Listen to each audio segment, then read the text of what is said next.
there's a fancy chandelier, I'll put living room chandelier, dining room chandelier, anything that's on there that I feel isn't covered in all the items that are there, I state it on there. And then you can also put it in additional terms if you don't have enough space there. But I want to make sure that I put it in there. Just as important is the next line, if there's anything that is excluded on there, you want to also put it on there. So if the listing says that something is excluded, like usually people have heirloom chandeliers that they want to keep that are handed down, and you want to make sure that that's excluded. And so if they tell you verbally, you want to put it on there. Hey, listen, I know you're looking at the house, but the owner sometimes will say, but that's not included in the offer. If your client wants it, then you put it in the included part. And that's part of your offer. Because just because they want to keep it, that might be a deal breaker for the deal, and you might put it on there and your client might get it because your client might want it. So you could fight for something even though they put excluded, say, hey, look, my client will put the offer, but they want to keep the chandelier, they want the shed out back to stay. Anything they excluded, you can also come back and say, my client wants it, but we want to keep that. Okay? So don't be bashful about that because you're fighting for your client if you're representing a buyer. Okay? If you're representing a seller, you still want to be clear. I encourage you guys, when you upload anything to MLS and you put your new listings in, to be as specific as possible.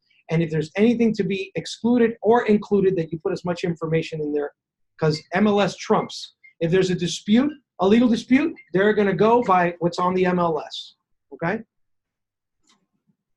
How do I move this up and down? Oh, right here. Okay. All right. Next thing that we're going to go to is we're going to go to the purchase price. Purchase price is a price that you're representing your buyer. You've agreed on a purchase price that you're going to offer, and that goes in that line. The second line on there is going to be your escrow deposit, okay? Also known as EMD, escrow money deposit. This deposit that you put in there is the amount that he's going to have escrow, which is the title company, hold that amount until closing. That'll be deducted, obviously, on his closing statement from the amount that the buyer needs to bring to closing, so you need to state that amount there. I usually like to get my clients committed. If I'm working with an FHA buyer, and the FHA buyer, for example, is going to putting 3.5% down, and they're buying a $200,000 house, that's a $7,000 deposit.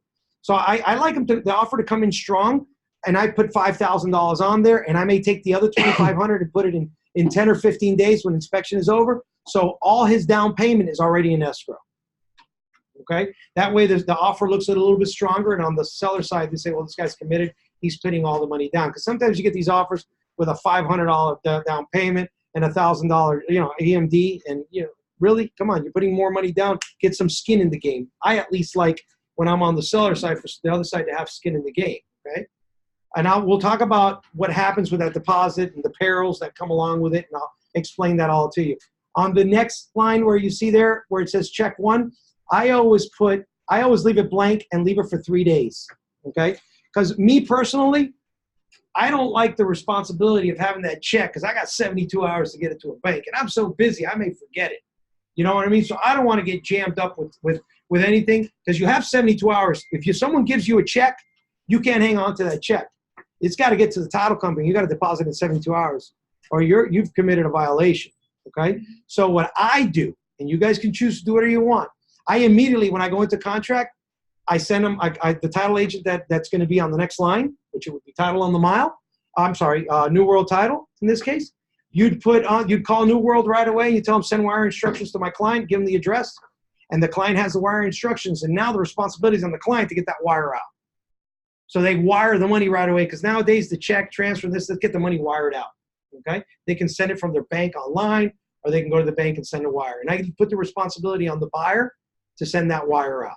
And I've never had any issues. The buyers always send the wire. They're excited. They want the house. They got it locked up. They know they got to get that out. So you alleviate yourself from having to run around with a check. Okay.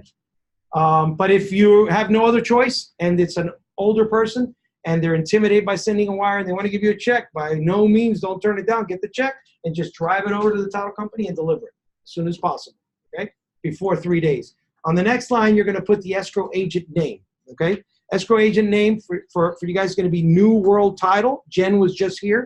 She just spoke to you about New World Title. You'll put the New World Title, the address, phone number, and the email address of the person that's which would be Jen.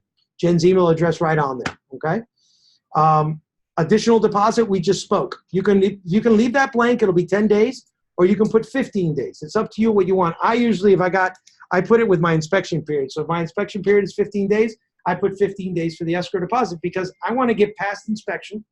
15 days gives me already enough time to get past the inspection period.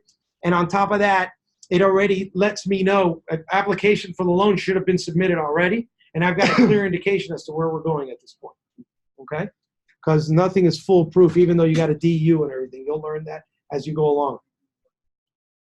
All right, the next line, C, is financing. If you put in there a dollar amount of the financing, then it'll auto-populate what the balances do. If you put a percentage amount, which is much easier, if your client, is coming in with a conventional 5% down, so you put 95% financing, it'll auto-populate on the bottom with all the numbers that you put in there what the balance is. The balance on the bottom is always going to be what's left over from the down payment. So if you have a property that's being purchased at $100,000 and you put they're buying with 5% down, and you put $5,000 in that second box, and you put 95% where it says express financing, that balance to close is going to show 0 because the rest of it is coming from the loan. Okay, so it'll auto-populate once you put that in there. Let's go to the next line. If I'm going too fast or anybody has any questions as I go along, please raise your hand so I can clarify it because I want you guys to be clear. The next line, number 3, is very important. I'll tell you, I just give you one example. Yesterday, a property came out in the market in the morning. First thing in the morning I see it is for a client that I'm looking for. So it says no showings until Thursday. Well, I know the property's priced. It's got perfect price. Location is amazing. It's going to be a madhouse. It's one of those properties where you're going to have 40 buyers out there and the guy's going to get 10 offers. So what do I want to do? I want to get my buyer in there before anyone else, and I want to get an offer in before anyone else because I want my client to have a chance. So I reach out to the agent. No, sorry, there's no showings. Listen, man, I can't get my client in there on Thursday. I got to get him in there tonight. My client, I tell him about my client, which this client was an accountant. The wife is a school teacher. They're ready to put an offer in. Your client, you have in the listing that your client doesn't want to close till November, end of November. My client has no problem waiting. And your client can literally take the property off the market right away without having 40,000 people trek through their home. Give me an opportunity to get in there today. I beat him up and he called me back and said, you can go in at 6. I'm going to let you get it. They'll let you in. Sure enough, I took him in last night, put the offer in. I'm waiting for him to sign it because he said they were going to accept it. We went $2,000 up above asking price because we knew that one was going to have bigger offers just to entice the seller to sell, and they're going to sign, so I'm going to get that deal signed today. But on the time for acceptance, I put today. Why? Because he's going to be showing in a couple of days, and I don't want him lingering with my offer. I don't want to leave it blank to where he's holding on to my offer for a few days to see if he can put me into a bidding war. I want to give him, listen, we're moving on if you don't accept my offer in 24 hours, so I can put him under the gun. You understand? So this is used advantageously depending on the situation. But if you're going to put an offer in for an REO, a property that's an REO, it would be ridiculous for you to put a time constraint on there because they're going to take multiple offers and they're not even going to look at that, whether you like it or not. So you have to know when you're going to use it. But that time for acceptance can be used to your advantage when you want to pressure somebody and you want to get a response quick. Okay? Closing date. Closing date is a date that you determine that your buyer will be ready to close on. I usually try putting on there, sometimes I'll put 30 days depending on where we're at, but I usually put closing date anywhere from 40 to 45 days. And I'll use the term where it says on, I'll put or before. And then I'll put the date on there. So if we're ready to close and both sides are ready, we can get it closed up. Okay? Sometimes the seller will already tell you, listen, we're not going to close before a certain date, like in the transaction that I just sent out last night. And then I put on or before November 30th because they want a closing in late November. Okay? Extension of closing. Okay? There's several reasons why you can extend a closing. I don't know what happened here. Where's my tech guy? Did he leave? Oh, there it goes. There's several reasons why you can extend a closing. Okay? One of the reasons is called force majeure, which if there's a storm pending out there, and I had a new agent call me about this when the storm was coming, and they were freaking out because she was purchasing an agent, and new agent, she was purchasing a house for herself. Don't be worried. The terrible part about it is when a storm is coming, they stop writing insurance, and obviously you can't close without insurance. So your deals are kind of set back and you're waiting. And then after the storm passes, if the lender is going to want to go back out there and do another, not appraisal, but an inspection, basically, they want to go back out and make sure that the house didn't get damaged before they lend money, because they don't want to lend money to a house that's suffered storm damage. So in situations like that, you can extend it. And just so you understand, if you're under contract, the responsibility, if there is damages due to a storm, lies on the seller to repair it and bring it back to the condition that it was at the time that you inspected the property and accepted this property to move forward after the inspection period. So you're not obligated to close with any damages either. They need to be repaired. And also after the storm, if there was a storm and it passed, you're also entitled to reinspect the property, okay, to make sure even that there's no damages. So the bank is going to inspect it and you can reinspect it. Occupancy and possession.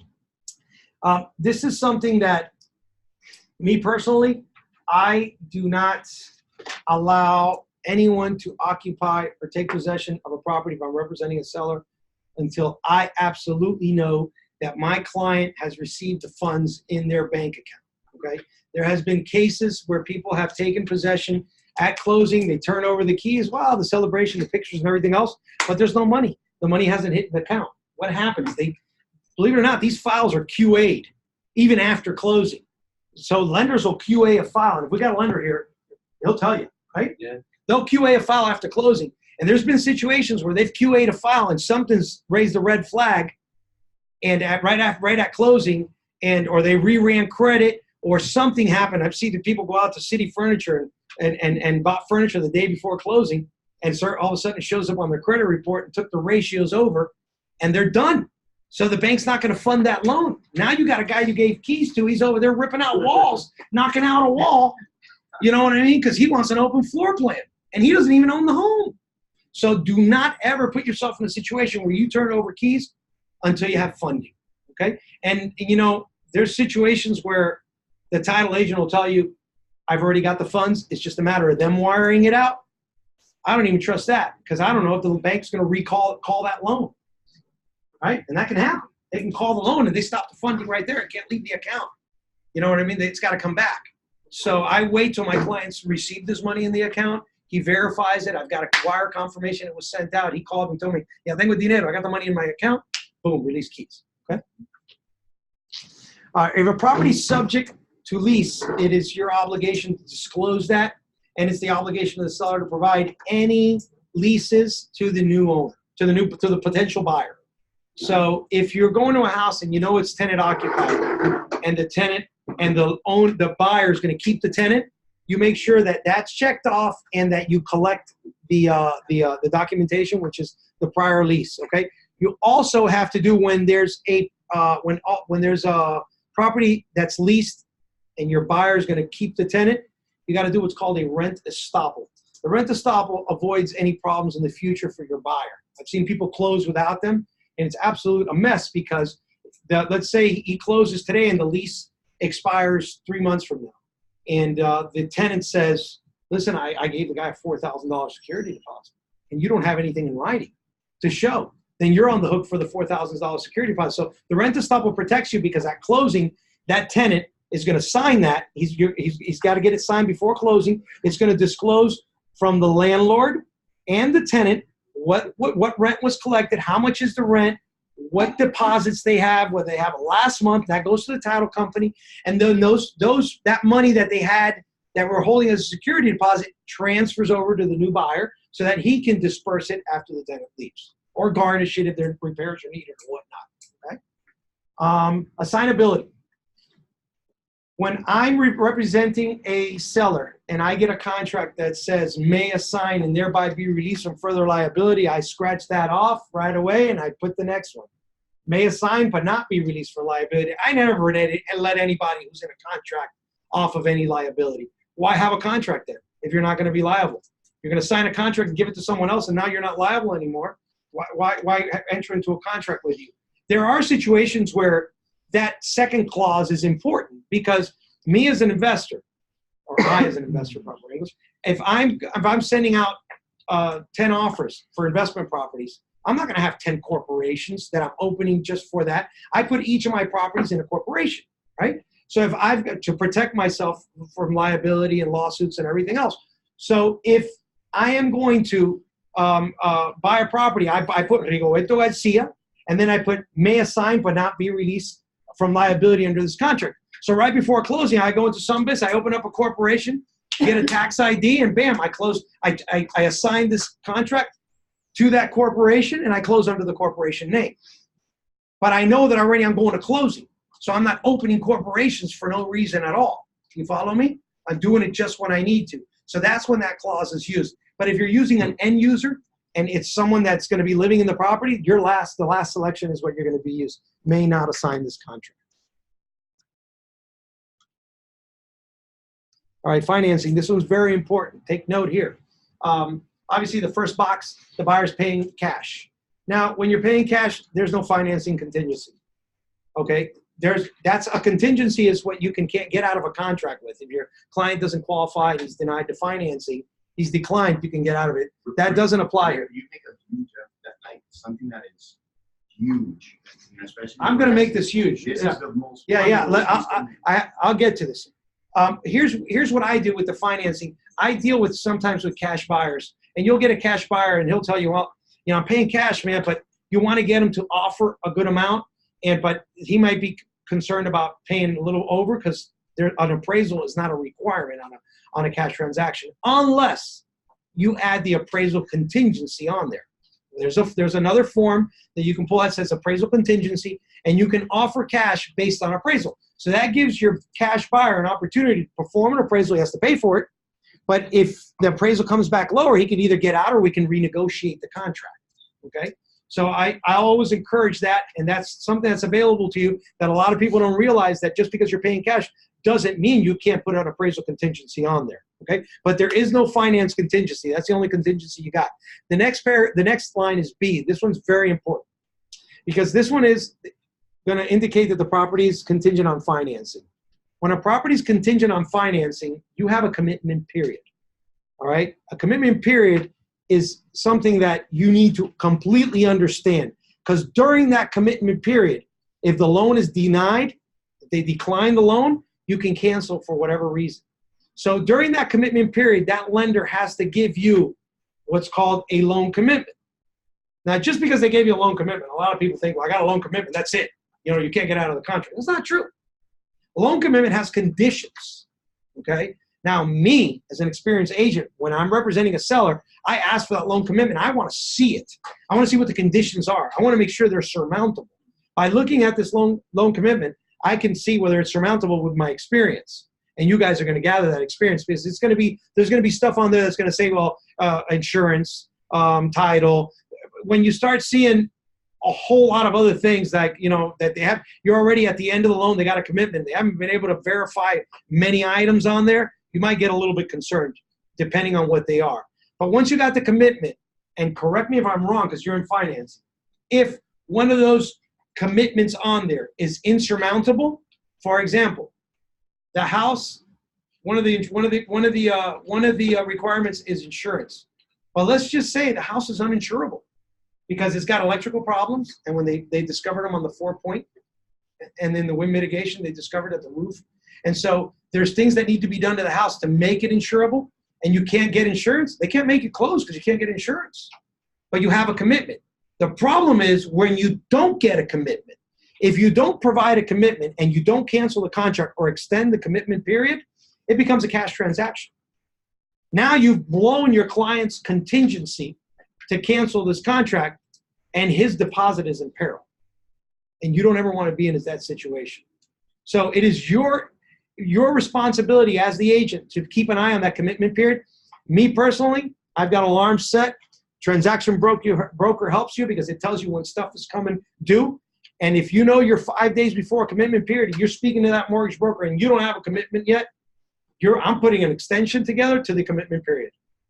I'm going to make an extension. How much time? I'll talk to the mortgage broker. Hey, give me another week. Gotta clear something. Give me another week. I'm a little behind. You do an extension. If it tells me a week, I put 10 days. I need 10 days, and I go back. If they don't want to give me the 10 days, we send them a release and cancellation. I tell my client, listen, you're going to go cash here. Your deposit's in peril. You have two choices. Either we stay in contract. If you don't qualify, your deposit's in peril, or I do a release and cancellation and get you out of the contract. Give the option to the client. Okay? More than likely, they're going to say, if they got a good amount of money, they're going to say, no, cancel it, because they already know they're having issues with the financing. But don't ever let yourself get to that point to where you're past a commitment period, because you can really hurt your client. All right, buyer shall make loan application. Usually, you know, if you're working, if you're working with an agent that knows what they're doing, they're going to be on top, make sure that they're making their loan application. What I do is, when they send you an offer, if you're on the selling side, you're going to get an approval letter. I always vet the approval letter. I like reaching out to the mortgage broker and talking to him. Hey, listen, you send me a deal on this client. You know, just so we have a connection. And so I ask him any questions that I may be bothered, and he can alleviate me or whatnot. So we establish a relationship on that. And then I'll ask, have they made application? What do you got left? So that way they know I'm on top of things, because I don't want them waiting 10 days or waiting till they get past inspection period. They got a 15-day inspection period, and then delay the financing. So where later on we need an unnecessary extension because they didn't apply on time, and they're pressuring the mortgage broker when they didn't make application to 15 days into the contract, right? And it happens. So be on top of it. Keep in contact with the finance people, so that way you know exactly what's going on in the transaction.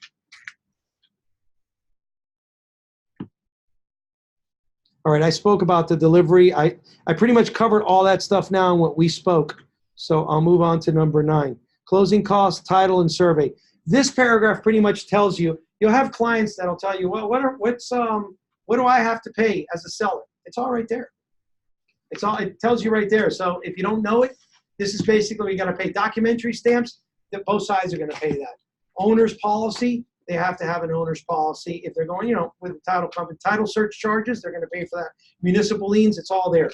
Now, if I'm representing a seller, what I usually do is, the buyer is going to choose a title agent. But just because you see that the contract says buyer chooses title agent, don't be confused. The seller always reserves the right to have his attorney or whoever he wants, you know, prepare his title docs, his seller docs. So just because the buyer chose a title agent, you can go to whoever you want. If you have a relationship, they can do seller. Me personally, I usually like doing everything in one office. I find it works a little better when I'm representing a seller to have everything worked out of one office than going back and forth. But sometimes a seller has his attorney and wants to use his attorney. But what I do, just to make sure I don't have a problem with my client, is as soon as I go into contract, they've designated a title agent. I contact the title agent. I tell them, send me a preliminary closing statement that reflects all seller fees. Why? Because I find it exorbitant. If I'm selling a house for $350, they're going to charge a seller doc prep fee of $1,500. At that point, I'm going to tell my client, hey, listen, it's too much, or I'm going to Jew them down. You can't charge $1,500 if you want to do this deal. You got to charge no more than $700-800. So I'll bring them down to something realistic. And 9 out of 10 times, probably 9.9 out of 10 times, they want the business, and they're going to reduce it, but they don't beat my client up. Okay, so I fight for every dime on my client. Okay, usually seller docs range from for a normal transaction, let's say a $350,000-400,000 transaction. Seller docs can be anywhere. I've seen them as low as $450 and to $800 usually on the seller side. Okay. Title evidence. Title evidence and insurance is gathered by the title agent. So, you know, I usually leave this blank. I don't touch it. Title company, especially New World.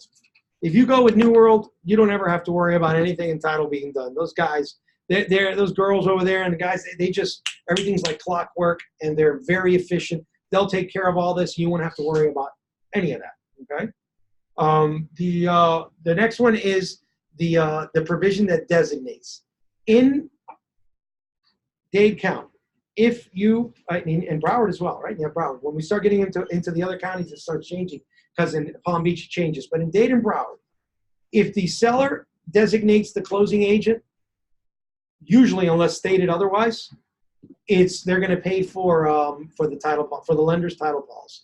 Now, don't be confused. There's two title policies when a property is being purchased. There's an owner's title policy.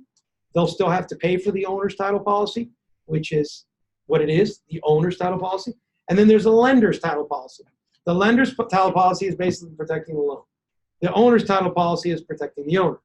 What is a title policy? A title policy protects the buyer of the property in the event that a blemish on the title should arise. If a blemish arises, just give you an example. Let's say the Miccosukee, the Seminole Tribal says, hey, listen, we had a right to those lands that you guys built these condominiums on, and they file a lawsuit, and they are awarded that they did have a right, and that they should have been compensated for those lands. Title insurance is going to have to take care of that. They'll pay for that. They'll indemnify whoever won the lawsuit, and the owner keeps his property just as it is. Okay, so it's basically a guarantee on the title, is what it is. Right? So what I usually choose in Miami-Dade is the Miami-Dade Broward Provisional, because the Miami-Dade Broward Provisional, usually sellers will have a copy of the prior's title policy, and if they don't, they'll do a continuation. It'll be a couple $100, but it's not that major. But usually you'll be able to get the title policy from them. When you ask your seller for a title policy, you're going to ask for Schedule A and Schedule B. That's all you need out of the title policy, Schedule A and Schedule B, and you provide that to the title company, and they'll do a continuation from that point forward. Survey. On a cash purchase, survey is not ordered. Survey orders are initiated. They're requested by the lender. Lender requires a survey because the lender wants to make sure, and I'm sorry, I've got my back to you guys, but the lender requires a survey because the lender wants to ensure before he lends the money that there's no encroachment on the property. Okay, there's been cases where we have a property line dispute. They build something and it's crossed over on the other property, and that's an encroachment.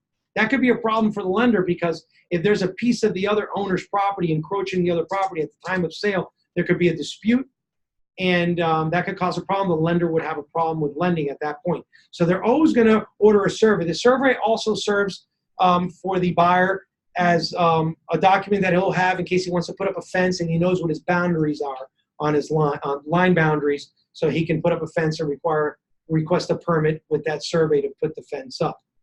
They'll also, when they order the survey, they also do what's called an elevation certificate, and that elevation certificate is going to determine whether you're below or above the floodplain and whether flood insurance is required or not. Okay.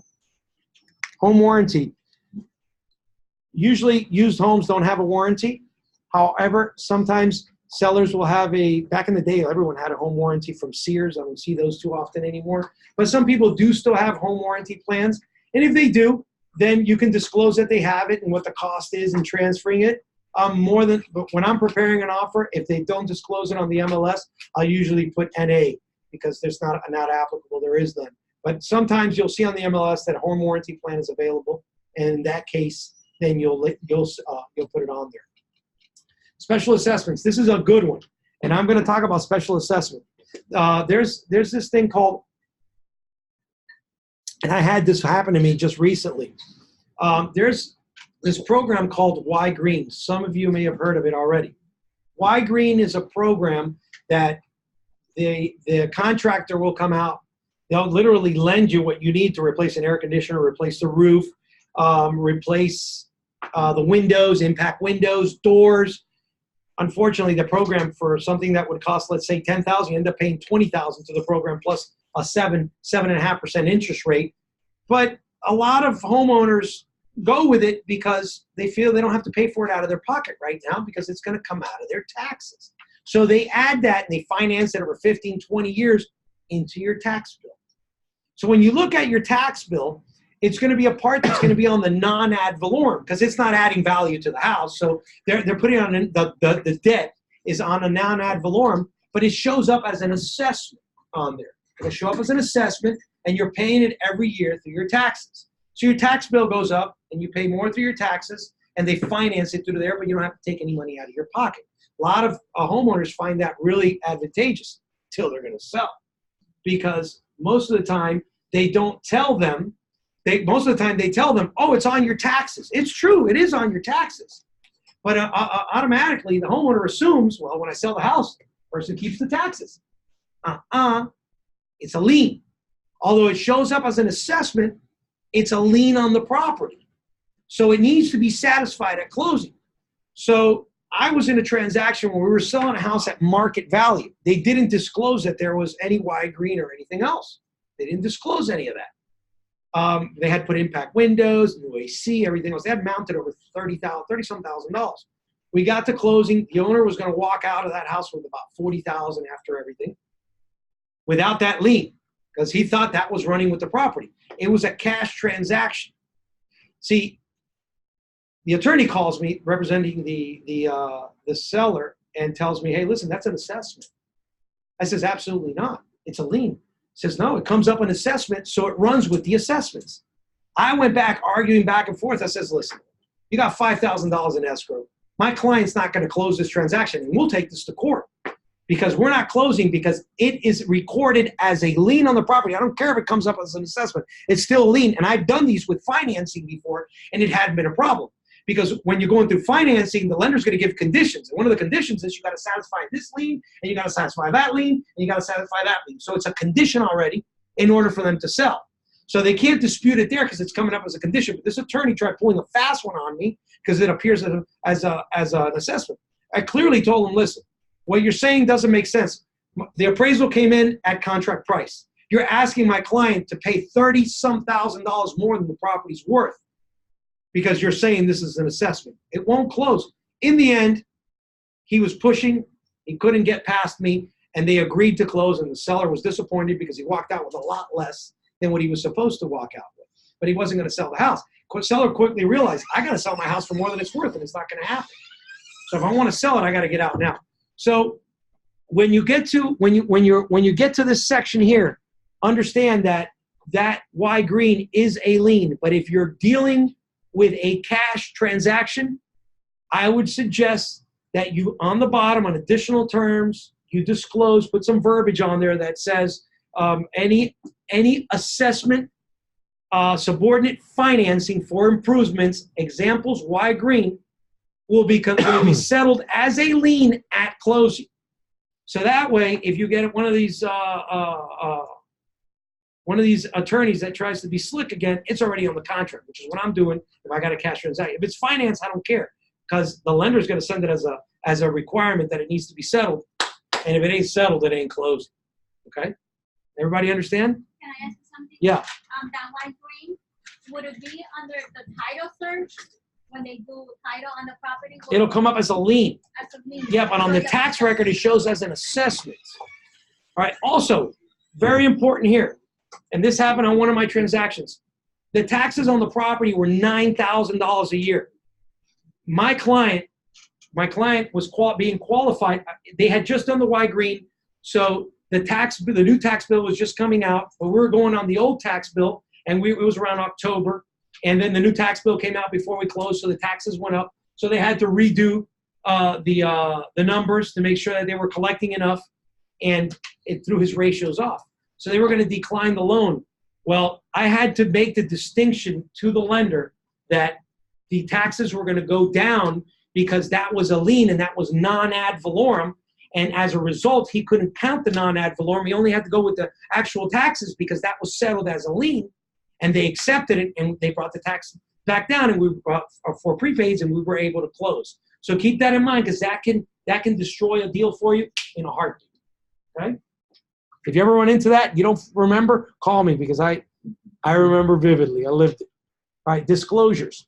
Well, wait a minute. I didn't tell you what I do here. Okay, so where it says special assessments, I usually put, if I'm going with a condo or an HOA, without even blinking, I always pick seller shall pay assessments in full prior to closing, because a lot of times they don't disclose that there's an assessment. Oh, they know that there's an assessment coming, and it should be on the property, on the seller property disclosure, and I want to make sure that they pay for it at closing or not, have an opportunity for my client to agree whether he wants to pay those assessments on the monthly basis and assume them. So if I'm submitting an offer, I'll always put seller shall pay assessments in full prior to closing. Now, this paragraph doesn't apply to a CDD. A CDD is a community development district. What happened was years ago, let me wet my whistle here, it's getting dry. What happens is that years ago, they used to call this an impact fee.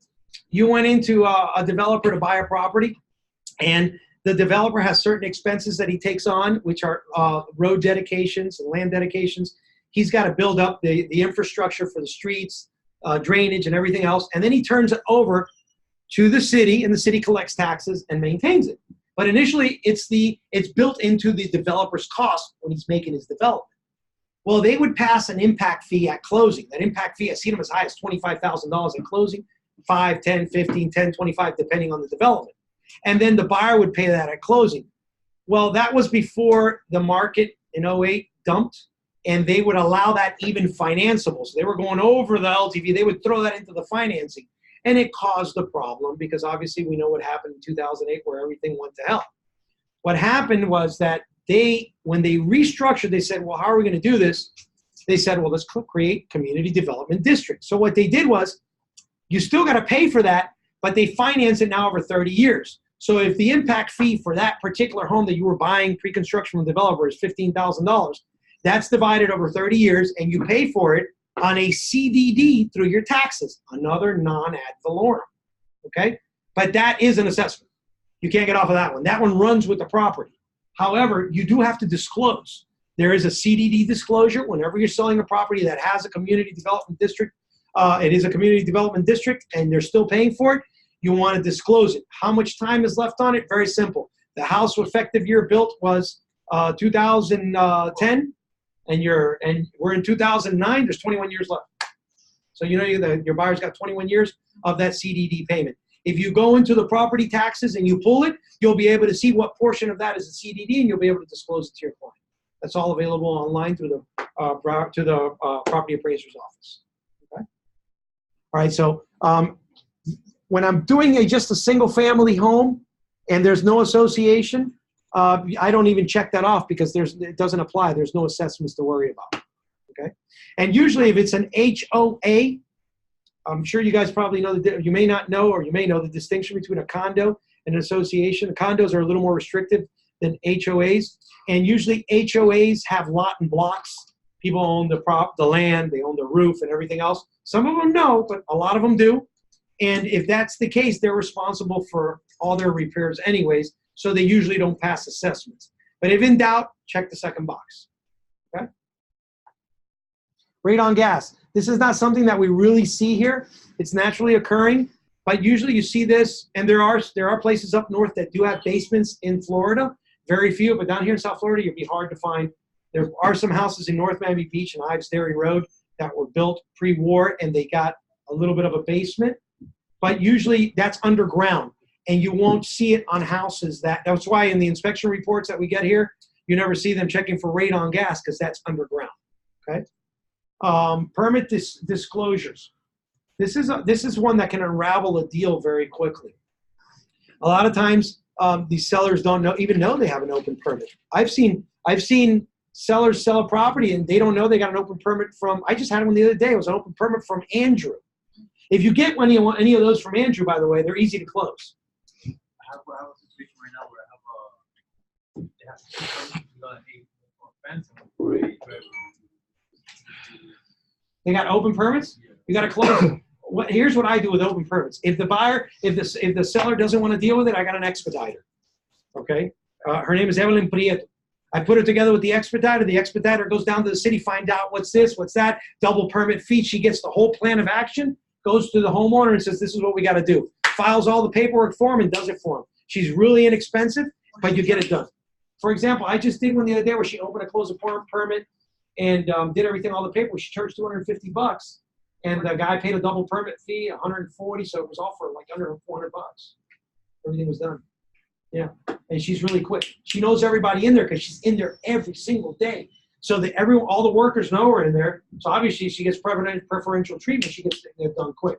So I use it to my advantage unless the owner wants to take it on. This one that I had from since Hurricane Andrew, I knew that it was an open permit for a roof, 1992. all the roofs were torn up down here in South Florida. They never got to close out a lot of those permits, but a lot of those roofs had been already redone because from 1992, the roof was old already. So that roof already had been done about 5-6 years ago again. So that open permit was still there. All they did was go down to the county and say, look, I did the roof in, what was it, like 2000, it was like 2014 or something. I did the roof in 2014. That permit supersedes the other one. They made him pay an open and closed permit, and he closed the permit out. That's it, the same day. So sometimes they're really easy to take care of.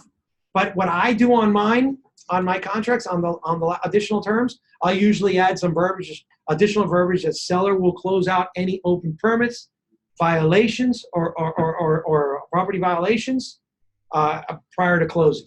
Okay, so I'll add some verbiage back there to protect the client, and that way they see it. But there is already a provision on there for that. Okay, mold. Mold is this is another one that can unravel a deal for you in a minute. You'll find many inspection companies want to upsell a mold inspection. Well, mold is naturally occurring. Mold is everywhere. Mold is outside. Mold is in here. Where there's mold in here right now. The only way you won't have mold, you put yourself in a hyperbaric chamber, you lock yourself in there and don't come out. That way you won't have any mold. Now, there's good molds and there's bad mold. Molds that some people may get an allergy from some mold, but that doesn't mean it's a myotoxin. Whenever you get a report, a mold report, they're always going to say evidence of mold found, this and that, and they'll give you. What you need to look for on there, and write this word down, is a myotoxin. If you do not see a myotoxin on there, and they can't, then you got to tell the person, listen, if you don't want any mold, you're going to have to live in a bubble. Because the moment you open your front door, mold gets in. There's mold everywhere. But myotoxins are the ones that cause health issues. The other ones don't. Now, granted, a person can have an allergy to any kind of mold, but they're going to find it in every home because mold is everywhere. So you can't get away from it. So make sure that you understand that, because you'll get some smart guy trying to beat you down on the deal because the house has mold, and you need to educate them. And you can go online and pull up what a myotoxin is and give them the information. Say, please read this. Your client's going to have to buy a bubble and just, make sure that only his air is in there. Simple as that. All right. Flood zone and elevation certificate. I kind of touched that in the survey already. So remember, if it's a cash transaction, it's not required. But if your client does want to get flood insurance, he'll need that survey and he'll need that elevation certificate to provide to the insurance company so they can see how far he is, how high above the sea he is. Okay. Energy brochure. We have that Florida energy brochure, and I'm going to be completely honest. Never used it. You know what I mean? Has anyone here used that energy brochure? No, nobody. Huh? So it is available, and it's on the. You can go online and pull it up and find it, but I've never used it. Lead-based paint disclosure. It is what it is. Anything built prior to 1978 may have lead paint. Now, if you're getting a first-time buyer, they might freak out. Oh, lead paint's poisonous. Lead paint does not do anything to you unless you eat it or inhale it. So the reason you do the disclosure is because if the house was built in 78, it may or may not, because they stopped the lead like in 1973, 74. But there was still some on the market. It carried over. So that's why they do to 78. So if someone's rehabbing a house and it's an older home that was built prior to 78, and they're going to be sanding walls and whatnot, they don't want to just breathe that stuff in. They want to put a respirator on, so that way they won't breathe that lead in that can cause, it's been known to cause cancer. Okay? All right, homeowner association disclosure. If you're selling a home and it is located in a homeowner association or a condo association, you have to, whether you're selling or whether you're representing the buyer. If you're representing the buyer, you need to request it. That you need to get that homeowner association disclosure. It's going to disclose what they pay a month. It's going to disclose the name of the association, whether there's any special assessments or anything else going on. So that way you can contact them and make applications. So you always have to disclose. And if you're on the other end, you have to make sure you're disclosed.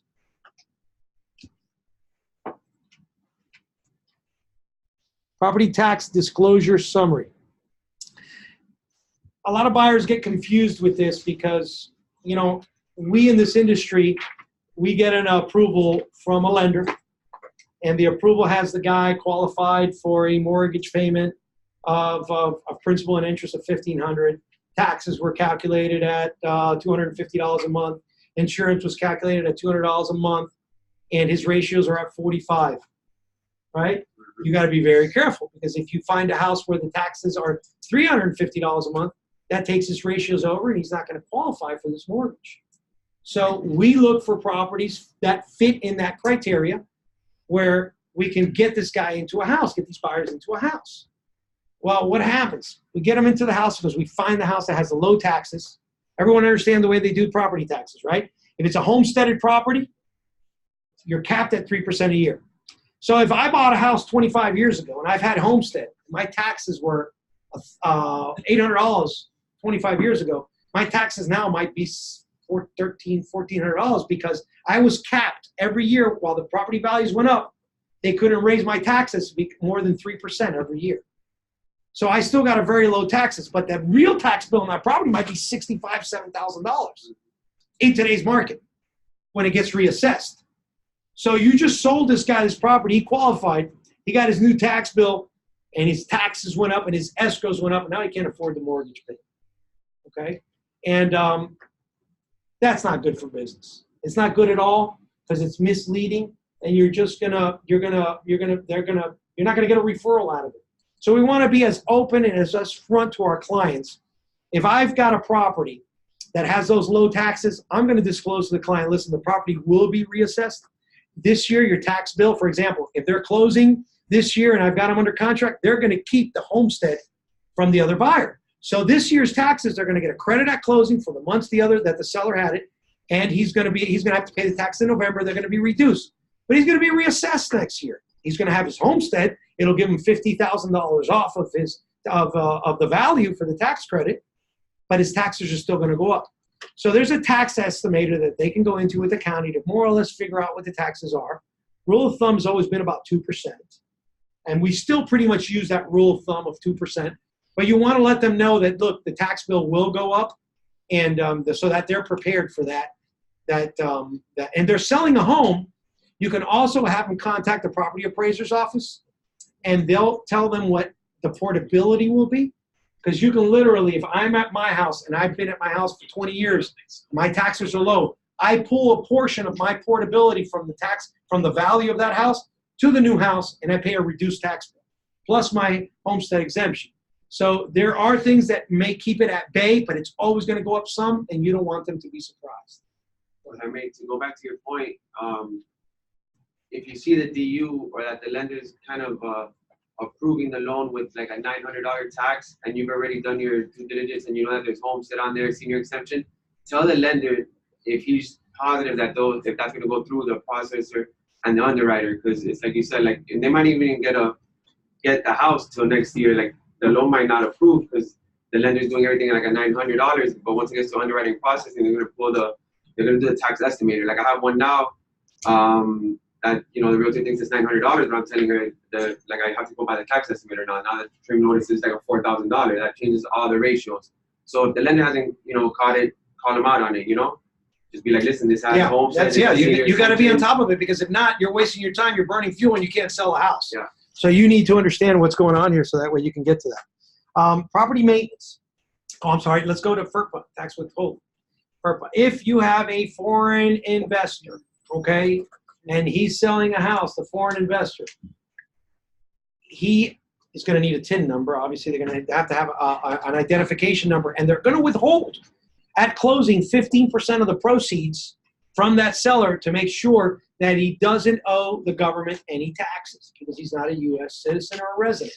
So if you're representing a foreign investor, make sure you disclose that, and make sure that the title agent is equipped to handle FIRPTA, because not all of them are. Not everybody is. There's attorneys that do it. If you need one, you can call me and I'll refer you to one. But that tax withholding, what they do is they take 15% out. They send the information over to the IRS, and they determine whether the seller owes any taxes. If he owes taxes, it's taken from that 15%, and they pay for it, and they give him the difference. If not, they just give it back to him. Usually it takes up to 6 weeks. Usually, I just did one 6 weeks. It took about 6 weeks. Rick, No. Rick, to touch from that FIRPTA, there's a way around it, it's still gonna be $3,000, and if the buyer or occupancy, it's like an affidavit. They sign an affidavit, yeah. There is an affidavit that can be signed on that as well, but a lot of times the buyers don't want to.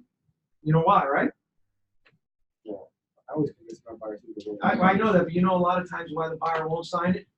Because if there is something owed, you know what happens, right? They come back against the property. Yep. So you got to be very careful with that, because they'll come back against that property if they do sign the affidavit, because they're basically waiving and saying, okay, listen, I'm taking responsibility with that affidavit. So you got to be very careful with that. I just had one right now, and that we did just recently, and the buyer said, absolutely not, I won't sign it. The buyer was an attorney, and the buyer's the one that explained it to me, and I'll be on the hook for it. You know? Yeah.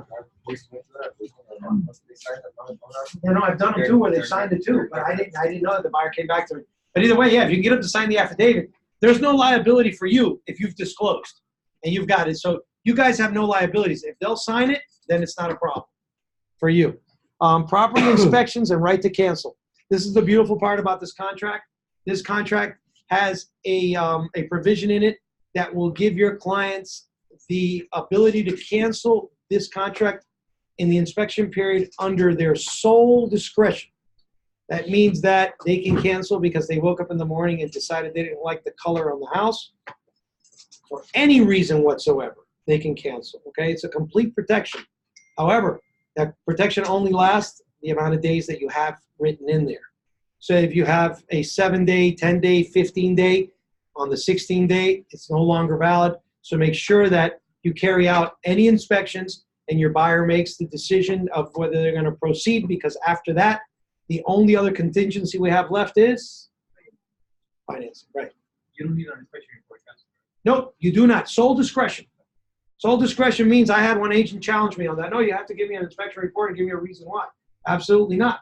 I told them, call the board attorney and have them educate you as to what that means before you advise your client, because this says sole discretion. Okay. Walkthrough and inspection. You have the right to your client have a walkthrough. I make it a habit that when I've got a client that I put under contract and I'm already under contract, the day of the inspection period, I'm usually there for the inspection period, or if I send someone over there to be at the inspection period for me, I make sure that we take pictures of, I have them take pictures of ceiling fans, I have them take pictures of the appliances, I take pictures of anything that they can take out of that property. Why? Because I've had situations where I have a $350 fan, and the day of closing, we've got a $29 fan there. You know, it's a fan. You know what I mean? They said include a fan, but it's not the fan we saw. So you have a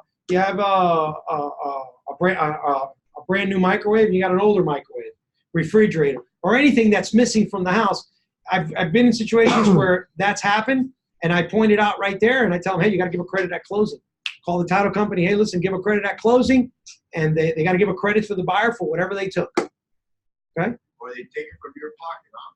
I'm taking it from my pocket. All right. This paragraph here, it clearly outlines that the seller is going to give you assistance in closing out any permits. Okay. I know we talked about that a little while ago, but it is a seller responsibility. However, there are situations where a buyer can take an open permit. Let's say the buyer wants to close this. Listen, I don't care. I'll close the permit. They're going to have to sign a hold harmless at closing. That hold harmless is going to protect the title agent and everyone else, but they'll be disclosed that there is an open permit. So that doesn't mean you can't close. It just means that they have to sign a hold harmless, and it now becomes the buyer's problem. Okay, and depending on what it is, I don't usually encourage it. I recently did one where it was a shed that needed to close out a permit, and believe it or not, because there was a window and it wasn't to code, the buyer took the property with the hold harmless, and I told him, listen, you shouldn't, but he regretted it later. Because the seller would have had to jump through hoops, but he would have to have gotten it done. You know what I mean? So it just depends. But maybe your buyer really needs to get into the house, and they'll sign the hold harmless.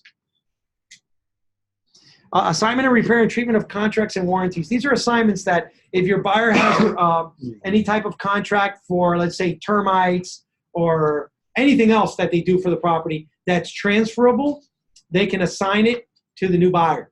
Okay, it doesn't happen. It's not very prevalent, but it can be done. Just like I've seen even a claim, an insurance claim, be assigned to the buyer because the repairs weren't done, so they assign the claim to the buyer. And that's a form that the attorneys fill out. So when the claim is settled, it's paid to the buyer. Okay, just as they can sell a house and there's a pending claim and the house is sold, but the named insured was the seller, and the money goes to the seller because they already did the claim and it's in process. So if there is a claim or anything open for insurance or something, you make sure you get the reassignment. Okay, I want to go back and discuss something which really applies to pre-construction properties. It happens a lot with pre-construction properties, and I want to make sure that you guys take this and put it in your toolbox, because a lot of times you don't, and it hurts your client. When you're closing on a pre-construction property, the developer is paying taxes on the land because the house isn't built yet. So the house isn't completed until you have a certificate of occupancy. They can't reassess that house. And so if the house is completed now, let's say in September, taxes are due in November, it's already assessed for the land. So at closing, that land, the taxes for that land may be $300, $400. So the seller is going to give your client a credit for the days that he owned the property. That credit is calculated by dividing the current taxes by 365 and then calculating a per diem. The seller gives a credit to the buyer for the amount of days that he owned the property. So the buyer gets a credit for like 200 and some bucks, right? So he closes, let's say he closes, and the tax bill later on is assessed. The tax bill goes up for that year, and they do the assessment, and the tax bill goes up to $6,500. He only got $250 credit. So there's a thing called a proration, tax proration agreement. And you can sign that at closing. And I always tell the title company to make sure you got me a proration agreement, a tax proration agreement. Because if the house is reassessed before the tax bill comes out and my buyer's stuck with a bigger bill, I want to be able to go back to that developer and say, hey, you owe my client $5,000 because we have a tax-free proration agreement, okay? So make sure you always ask for that just to make sure you protect your client. We do not give legal advice in any way, shape, or form. When you get a client that starts really hitting you up for legal questions and everything else, tell them, listen, I can read the contract to you, but I think what you need to do is speak to an attorney. You'll have those clients that are very unsure and they need someone to reassure them. Don't get yourself in a situation you're providing legal advice, because you guys are real estate agents. I don't know, maybe someone's here as an attorney, but unless you're practicing as an attorney and not as a real estate agent, you'd have an ethical violation regardless. So make sure that you do not give any professional legal advice, okay? Sometimes we see stuff that's on there, the facts that are on the square footage on a property. If you see that the property has on MLS 4,000 square feet, but public record says 35, you have a discrepancy. Sometimes homes are larger than tax rolls, especially in Hialeah, okay? They're all larger than the tax roll, right? And so that's quite common, but you want to point that out, and you want to make sure that everyone understands that we've got a discrepancy here, okay? Buyer default. There's many reasons why a buyer can default or a seller can default on a property, on a contract. These contracts are clearly spelled out to show what is the responsibility of each side. What are the ramifications if someone does not meet the requirements and defaults on the contract? They can be sued for performance. Just like a seller, if he decides not to sell and you're ready to close, he can also be sued for specific damages on performance, because now there's an equity dispute, because the courts have deemed that they take future equity into consideration on one of those lawsuits. So sometimes you'll get a seller say, no, you know what I did. You got to let them know, you got certain responsibilities under this contract. And if you don't meet them, they could come after you legally on both ends. So I make sure that they read that. And if you get yourself in a situation where there's a default, you make sure that you refer them and tell them, hey, listen, you need to go see an attorney, because you really can't help them with the default anyways if they decide to default. Okay. Dispute resolution. Unresolved claims and other matters in question between buyer and seller out of or relating to this contract or its breach, enforcement, and interpretation will be settled as follows. Well, regardless of what this says, I just want you to know the court can overrule the contract, but the court's always going to order mediation. So what happens? You have a dispute for an escrow deposit, right? It's a $5,000 escrow deposit. And I usually try settling them because if I have a dispute for it, I try settling to one side gets something, the other side gets something. Because what happens is if you have a dispute and they each go get an attorney, they're going to spend more than $5,000. So no one gets anything. So it's all, so you got to go to mediation, and guess who pays for the mediation? Disputing parties, because it's a cost they need to take on. So now they've got the attorney's cost, they got the mediation cost, and before you know it, nobody makes any money. So I'll explain that to my client if they got to the point, no, I'm going to get an attorney, I'm going to hire, I'm going to sue him. I'll explain to them, listen, I'd ask you to think about it. The court's going to require mediation, and you go get some advice, but you're probably going to end up spending more than what you're going to recover. And 9 out of 10 times they'll meet in the middle, $2,500 for you, $2,500 for me. We walk away, we lick our wounds. Okay? Attorney's fees and costs. Parties, this is always going to be a prevailing party. The parties are going to split, obviously, the mediation equally if there's a dispute, but prevailing parties are always going to get attorney's fees, just so you understand that. And it's not fun if you're on the losing end and you got to pay for the other guy's attorney's fees and lose the money. Title evidence, restrictions, easements, and limitations. Your title, when they run title, there's going to be exceptions on the title. The lender, the title company will always send you, and the lender's looking at these exceptions. They want to make sure that there's not a bunch of exceptions, but there always may be 1 or 2 exceptions on there, sometimes none. But you want to look at the exceptions on there when they send you that, so that way you understand that they're, and your client understands, which clients rarely look at a title policy. I mean, they just want to close and they don't even know what they're looking at. I'll review it, and if I see that there's an exception on there for something that may raise an eyebrow, then I'll speak to the seller about it, to the buyer about it, just make sure they're okay, because that is going to be an exception on their title. Okay, easements. What are easements? A lot of people don't understand. They think, well, I'm buying this property, I can do whatever I want with it and build whatever I want.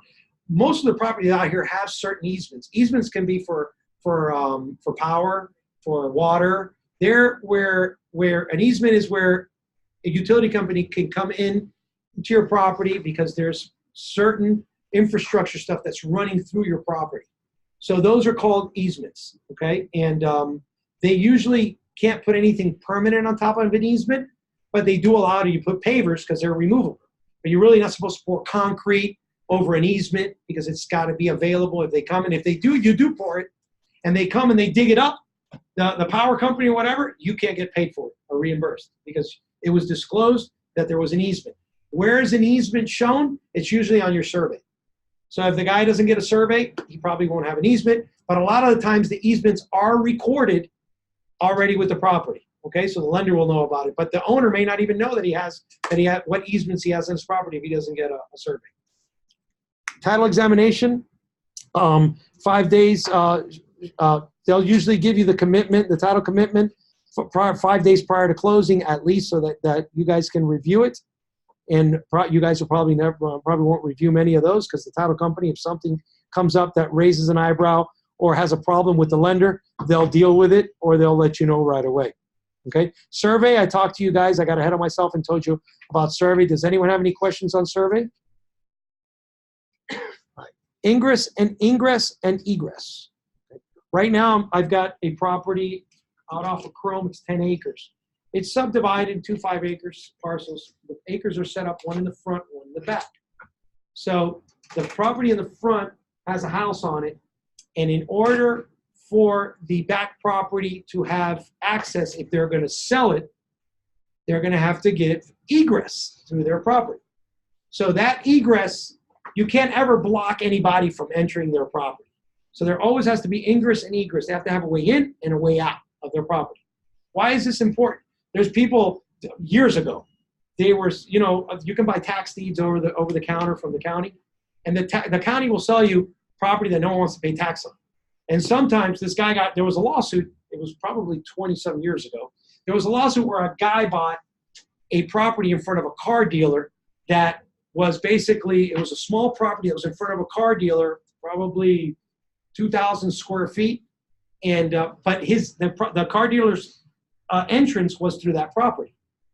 So he figured, I'm going to buy this property, and he fenced off. He bought it from the county, and he's putting up a fence to block the guy from getting into his. He wanted to hold him hostage, that he had to pay him now to get into his property. Well, the laws of ingress and egress protect them. You cannot do that. You cannot block somebody out of their property. So if that property that they subdivided, if he wants to sell the property, we have to dedicate an ingress egress road to get in and out of it, and that would be for life. You can never block it. Okay.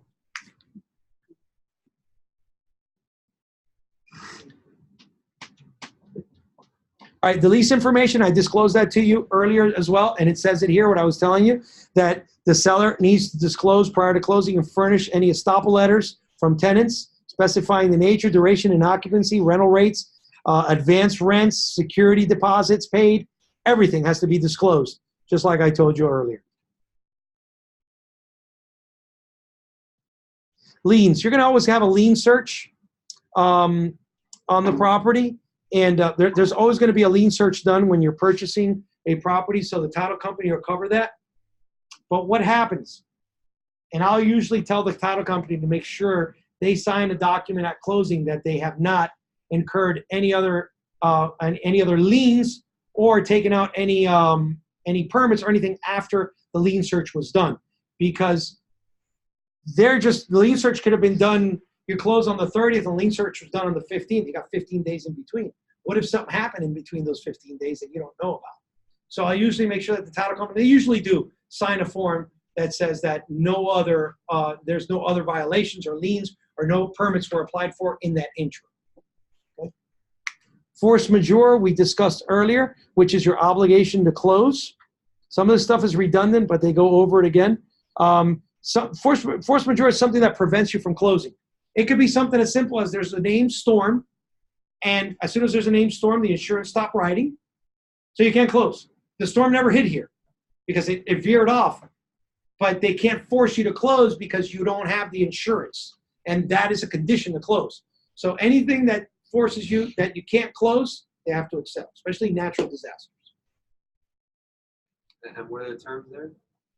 On what? Like, what are the terms when that happens? It automatically gets extended without you having. 14 days. Automatically, you get a 14-day extension. Up to a 14-day extension.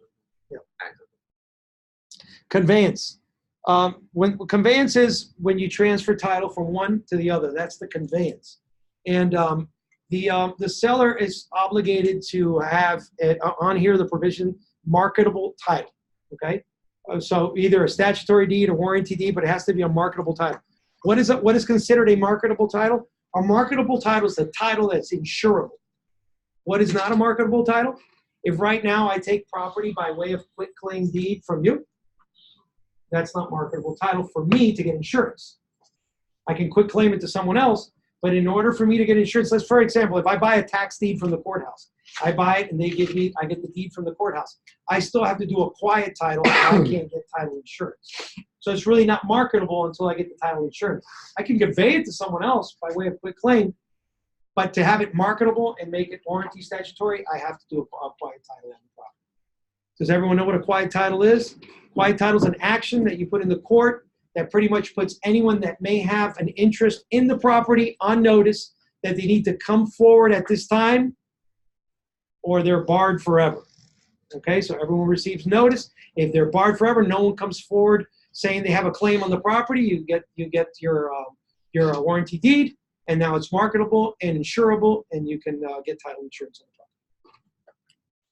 Investors use that a lot to take properties by way of tax deed. All right, the location of the closing.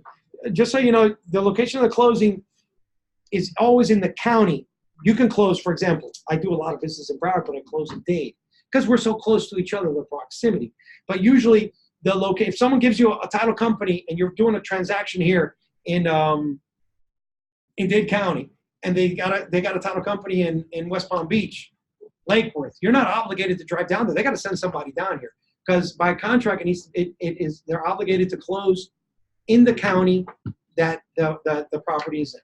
Okay, but if your client says, "Oh, I like to drive," well, then drive, but you don't have to. Okay. All right, the closing documents, that next line is pretty simple. It explains what it is. I'm going to encourage you guys to read all that stuff so that way you can get familiarized with it because there's really nothing for you there just to read it and understand it. I do want to discuss prorations and credits because that's something that we touched on a little bit already, but I want to make sure you understand it. That goes back to the prorations. When you go to closing, there's always going to be some prorations because of the taxes. And remember, we want to make sure on those taxes that your client's not stuck with the new big bill. So that's part of the proration and the credits that your client's getting. And the CDD is also on there as well. All right, when you're under contract, you have the right to access the property to conduct appraisals, to conduct inspections, and to do the walkthrough. That doesn't mean your client can go to the property every day, okay? Because the seller still has his privacy. So, I mean, sometimes they'll accommodate it, but I've had buyers in the past that are stalking. They're over there at the house every day looking through the window, especially if the house is occupied. That could be a problem. So just make sure your client understands that they do have access to the property for appraisal, inspections, and walkthrough. Okay. All right, now, risk of loss. This goes back to the same thing. If there is a fire in the property, let's say the house, you're under contract, and it can happen. The house gets a fire, it's damaged, the kitchen is a mess. You're not obligated to close again. And it is the seller's responsibility with that property, either in the same exact condition or better than what it was prior to closing. At that moment, you can either, if he doesn't want to do it, you can obviously get out of the transaction and cancel. But most of the time, there's insurance money involved, and it's done, but it can delay a transaction. Fortunately, it's never happened to me. So, but just so you understand, you're not obligated. If there is a fire, there's a casualty loss on the property. Even if it includes plants as well, because landscaping is part of the value of the property. The guy may have a $60,000 landscaping job done, and if the landscaping was destroyed for any reason whatsoever, or even the landscaping was it died. There's been situations where the landscaping has died and they force them to replace it or give a credit for the landscaping. 1031 exchange. This is an interesting one. You have investors. This is used by investors. They own a property right now. They want to sell the property. But if they sell the property, they have capital gains. So they don't want to sell the property and pay the IRS a bunch of money. So they created the 1031 exchange. 1031 exchange, he sells the property, but he doesn't take the money. The money's deposited in a 1031 exchange account, okay, held by a third party. He then has 45 days to identify another property. He identifies the property, puts it under contract, has 6 months to close.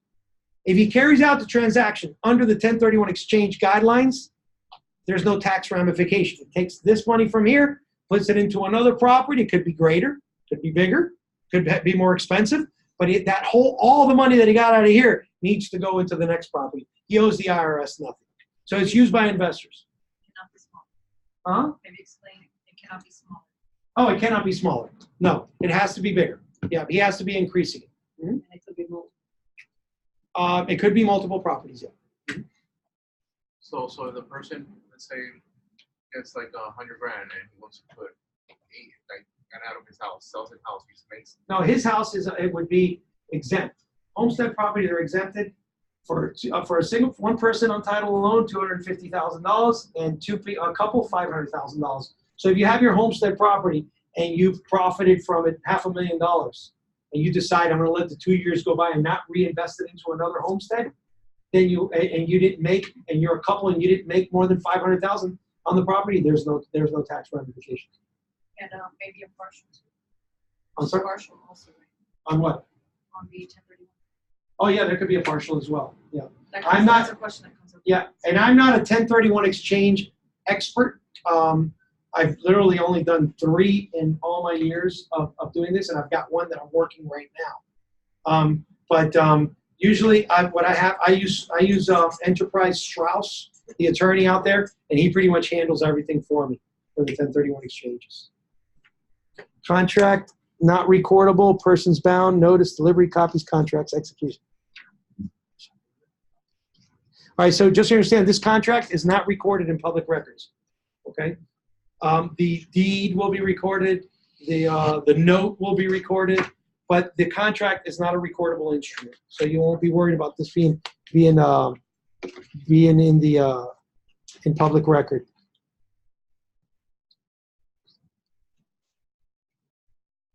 See where else I can go, because the rest of the stuff you can read here. I covered loan commitment, applicable law and foreign investment. I encourage you guys to read the foreign investment because it gives a lot more information. We covered it for a little bit, but just remember that is for foreign. And this says 10% on here. They haven't updated it. This contract is 15% now. They need to update this FAR-bar contract because. That's a contract on my computer. It's not a photo. Oh, okay, it is 15% now. They raised it from 10 to 15. All right. Under the tax result? I'm sorry? Under the tax result? Yeah, that went up to 15%. The contract says 10, so don't be confused by that. They have it as 15? Yeah. Okay, cool. All right, so the last page here, we have additional terms, and you have addendums. Whenever there's an addenda involved, for example, condominium rider, you're selling a condo, you have to check off that condominium rider. If it's a homeowner association, you got to check off the homeowner association. And trust me, it's very, very important that you do this, not only for disclosure purposes, but for everybody involved. It could delay financing. He gets the contract now. He doesn't know there's an association. He's running ratios. He says, this guy's good to go. And you throw in a $400 association fee. Ratios are gone at that point, and the deal's done. So make sure you have the appropriate information so that all parties understand, especially finance and the buyer, that what he's going to have to pay. Okay. We have all these addendums are available to you in the system. If there's a seller financing, there's one for that as well. Mortgage assumption, you won't see it anymore unless it's a private, because we don't have any conforming loans that are assumable anymore. FHA, VA, whenever you're using FHA financing, you've got to use the FHA addendum. It needs to be disclosed. And you need to fill out their minimum appraisal amount and whatnot, fill out the form correctly. I am going to do another class probably in the future here on all these addendums so we can go over them.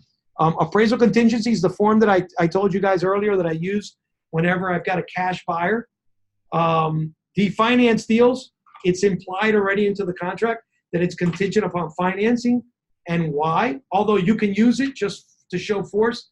If a buyer's putting 3.5% down, his funds are limited, or 5% down, and the appraisal comes back and you're $20,000 undervalued. Well, you know that buyer with 3.5% down doesn't have the $20,000 to pay above appraised value. And the seller certainly can't expect them to pay above appraised value. So you're back into the negotiation phase. You go back to negotiate or you walk. All right, so all these addendums, I won't go through all of them, but the most pertinent ones is going to be your FHA, your condo and association riders, your lead-based paint disclosure, housing for older persons. I'll tell you about that one because on your MLS, there's a little thing called HOPA. Okay, and that's Housing for Older Persons Act. If you're looking for properties and you say, wow, look at this property, it's so cheap in this neighborhood, all the houses are foreign, it's probably a HOPA. So if you're looking in a residential neighborhood and you don't want to get all those other properties, there's a provision on your MLS that you can put HOPA no. That way you don't get all those. Those are 55 and over communities. Those are the retirement communities. Lease purchase option. You don't see those too often, but they do come around where someone will lease a property with an option to buy in the future at an agreed upon price. This is one that's used quite frequently. Sale of buyer's property. Sometimes you'll be working with a buyer, and that buyer has to sell because he's taking the proceeds from the house he's selling to buy the new one. That's the addendum that you're going to use for that, because that addendum is going to show first that the house is under contract. It'll be a section there that shows whether it's under contract or not. Obviously, if their house is under contract, it's a little bit more persuasive to the seller that you're presenting an offer because he doesn't have to wait. Me personally, I would not accept an offer if they're not under contract. I would tell my client, listen, they're not under contract. If you guys get under contract, come back to us. But until you're under contract, because we don't know if they're going to get it or not. What if his house is overpriced? And, you know, and it doesn't go under contract for 6 months, and my client's going to take the property off the market. But if they're under contract, I've done them plenty of times. If they're under contract, I'll look at the property. I'll make sure that, what are you under contract for? I'll make them send me a copy of the contract. I'll run a value, make sure that the property's in value, and we're not going to have an appraisal issue with the property they're selling, and then I'll advise my client accordingly. And so that's a document that goes along to disclose that the sale of the buyer's property is necessary to effectuate the next transaction. Seller attorney approval. Here's what I do with that. If I'm representing a seller and the buyer is being represented by an attorney, 9 out of 10 times I'll refer it to an attorney instead. I encourage my client to use an attorney because I rather have attorney to attorney. If it's a title agent, I'll let the title agent's not an attorney, by the way. They have an attorney that reviews the document, but they're not getting legal representation, okay? When they hire an attorney, in this case, the attorney is working as an attorney de facto for the client itself, okay? So I'll usually use attorney to attorney, and that way I can step back because I don't want to be battling with an attorney. Let the attorney deal with it. Okay? Not always, because sometimes the client says, no, I don't want an attorney. So they want all sides, but I don't like the buyer's attorney doing everything for my seller. You know what I mean? I'd rather have my seller have his own representation. All right. And also, you can use this as well. If you're representing a buyer and he says, hey, I have an attorney, and you want the attorney to review the contract. A lot of times, buyers, if they do have an attorney, their attorney wants to review the contract regardless. So you could submit an offer. It could be accepted. You check off buyer attorney approval, provide the addenda with it, have them sign it. The contract's really not effective, even though everybody signs it, until the attorney approves. Okay? That gives you an out as well. All right, additional terms. I use this portion of the contract for whatever the heck I want. If I want to add any additional verbiage, if I want to include anything, remember this, paper holds everything that you put on it, but don't be ambiguous, okay? Be specific when you put something on there. Don't leave something out to guessing. If you're gonna write something on there, make sure you're specific as to what you're writing and what you're stating on there, okay? And if you got any questions and you don't understand how to put it, call one of your managers or call somebody and they'll tell you how you can address that specific situation. That next page is signatures, buyer and seller signatures.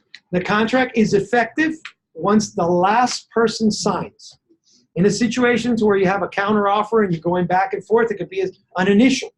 The last initial on that contract, if you're making changes and going back and forth, is the effective, once that last person signs. It also has to be delivered to be effective. So I can have a contract that's fully executed. I never send it to the other party. I can't state that it's effective because they haven't had the contract and they weren't advised that everything was signed. So make sure that if it's effective, you send it on that same day or you're going to lose that day. I've seen those disputes. You didn't get the contract. Well, you said it was effective, but I didn't get the contract for 2 days later. Well, I lost 2 days of inspection. I'm going to go back now and talk to you guys about the inspection period and the importance of the inspection period. I'm going to tell you what happened to me many years ago. Okay. I had I was showing this client some properties. He fell in love with this house. And the guy was a Marlins player, and she was a broker, and she was running a brokerage for their house. Very nice people. Put the property under contract. They accepted the offer. Everything great. We had an inspection period of 10 days. I called her the next day, and I said, listen, I want to get into the inspection. I forgot what it was. It was like 2 or 3 days later. I had a date, the inspector all set. She says, oh, I'm going to be out of town. Can we reschedule it? And she told me to reschedule it for 2 days before the inspection period was over. I called the inspector. He says, yeah, I can do it. I says, well, you have the report the same day because we're running at the end. He says, yeah, I'll give you the report the same day. So I called her the day before. I says, hey, we're set for the inspection tomorrow. She says, you know what? I'm still out of town and I won't be back till the last day of the inspection. We'll do it on the following day. But I slipped. And I said, okay. And so we got back, and the day of the inspection, I called her that night before the inspection. And she says, oh, no, inspection period's over. Just like that, she told me. We got $10K in escrow. I says to her, well, my client's going to cancel. She says, well, if your client cancels, I'm going to put a claim on the deposit. Well, she did. She put a claim on the deposit.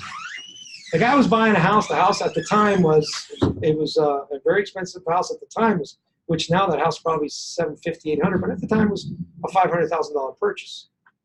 And now we've got $10,000 in escrow. Well, I took the $10,000 out of my pocket and I gave it back to the client. I ended up putting them into another property, and I made 4% off of the other property, and I did pretty well. But that was a mistake that I made, and I paid dearly for it. What should I have done? And I do now. The moment she told me I can't, I'm going to be out of town, I would have sent her an extension to the inspection period, adding the 2 days that started, and from the day she come back, an additional 10 days. And that way I would have protected. If she would have said, no, I'm not signing, I would have sent her a release and cancellation. Whether she signs it or not, I send it, I'm covered legally. Okay? So watch those inspection periods. If someone takes 1 day, 2 days from you, get it back from them because you might need them. Now, whether they give me it or not, if they tell me, no, I can't. For example, I usually do now, I'll put it under contract and I'll say, hey, I think I'm going to do the inspection tomorrow. Oh, I can't tomorrow. Can you do it? Listen, if I don't do it tomorrow, I'm going to have to send you an addendum. Then you got to give me the extra days. I get them all right from the get-go. Okay, I don't let them have anything. All right, because I might need them. They got me once, but they won't get me, so don't let them get you. All right. Anybody got any questions? No. All right. Let me leave you with this last thing. Commissions. Be very careful. Always print your MLS sheet as soon as you send the offer out. Put it in a file. Hold on to it. Just in case someone tries to be slick and change that commission from 3% to 2.5%, and later on it reflects 2.5%, and you don't have anything to show. And that happens more often than not, 3, 4, 5 times a year. Right. So be careful. You will fight. You will win eventually, but if you have it, they can't dispute it, and they're going to lose. Okay. So make sure you print it, and I always write it also on the MLS on the contract next to Lifestyle International Realty. I'll put commission 3%, whatever it is, whatever MLS is reflected. Okay. Guys, let's give Rick a huge round of applause. Thank you all. Guys, and I want to blame, I always take the blame when it's something like this, and I totally did say pizza, and I was outside handling fires, but I'll say Dennis has responsibility, and Manny, I forgot to order the pizza. They didn't remind me. So I owe you on the next Saturday training, Pollo Tropical. Like, I'll upgrade it from pizza, but I hope you guys learned a lot. Always on con hambre. And I only remember because Ali was back there, and I was like, bro, I could have taken him while I was starting. I was like, oh my God. But I'll take 80%, Dennis 10, and Manny 10. They forgot to tell me. So guys,